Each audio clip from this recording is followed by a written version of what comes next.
I believe it was yesterday in the LA Times, I don't know if you read it, but scientists are talking about this great storm, superstorm or something, that if it hits California, it will be flooded out.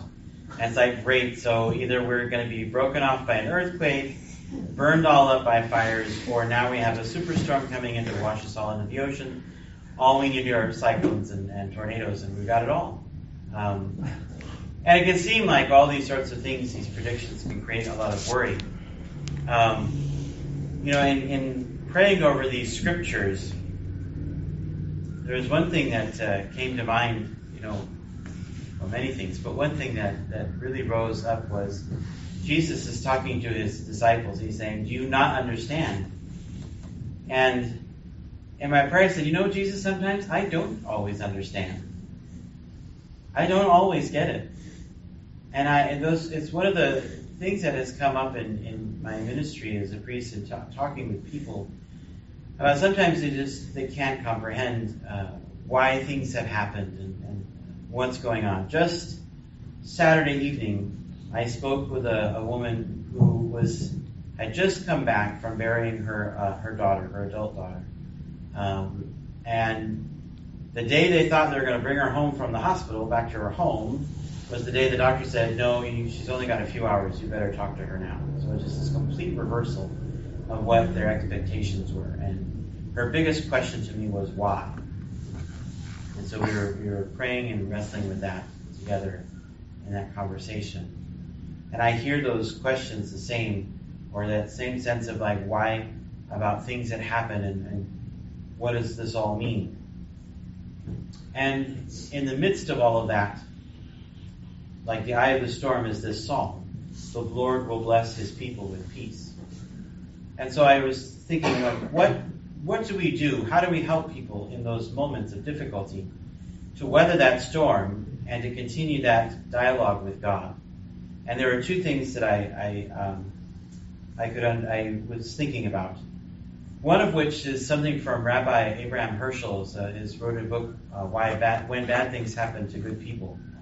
And he was speaking about how his own process of coming to terms with dealing with these questions after they found out that his son had this genetic disorder that made him age rapidly. And so he was 10 years old, but he looked like 30 or 40.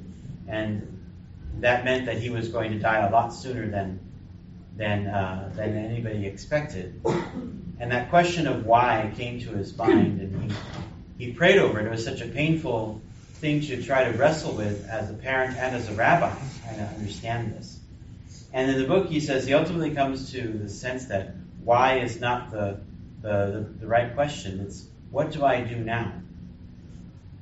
Whereas this is happening, what do I do now? How do I engage in this dialogue with God now? And helping those who are struggling to say, well, what do we think God is saying in this moment? What do we do with this moment? How do we engage what's happening in a way that opens our heart to the Holy Spirit?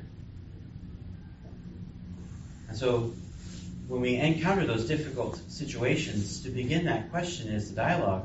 Well, Lord, what do I do with this now? How do I deal with this now? And then the second piece was about learning how to discern the direction that God is leading us. A lot of times in these great moments of difficulty or trial, we're not really sure where to move or where to go. And St. Ignatius would tell us that there are a few ways that we can kind of sense that are indicators that help us understand if we're going in the right direction. And he named 3 of them. He said one of them would be like a sense of internal confirmation, that when we make a choice to go in a certain direction, we have the sense of saying that, yes, I feel like I'm being drawn in the right path. And that as we move a lot forward on that path, that he says that we'll know that we're moving with the Spirit when that sense of that internal confirmation becomes stronger, that, yes, this is the right choice. But it's not the only piece. He said the second piece is like an external confirmation. He said that those around you are supporting you and strengthening you and accompanying you on this journey and saying, yeah, that's a great idea. Yes, that's a good direction. Yes, we should, I'm going to, walk with you. I'll support with you. And then there's a third piece. He said that the fruits of the Spirit will become more abundant. And God continues to enrich and bless those who walk in that path.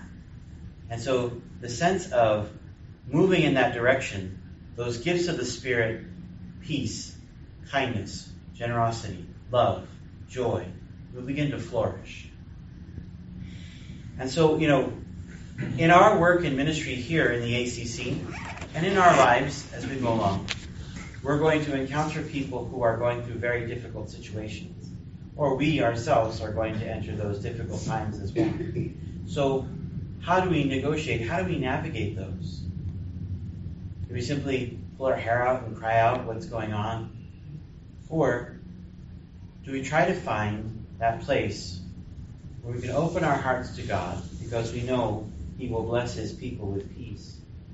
And begin this dialogue where we ask the Lord, so what do I do now? What do I do with this right now? How do I move forward?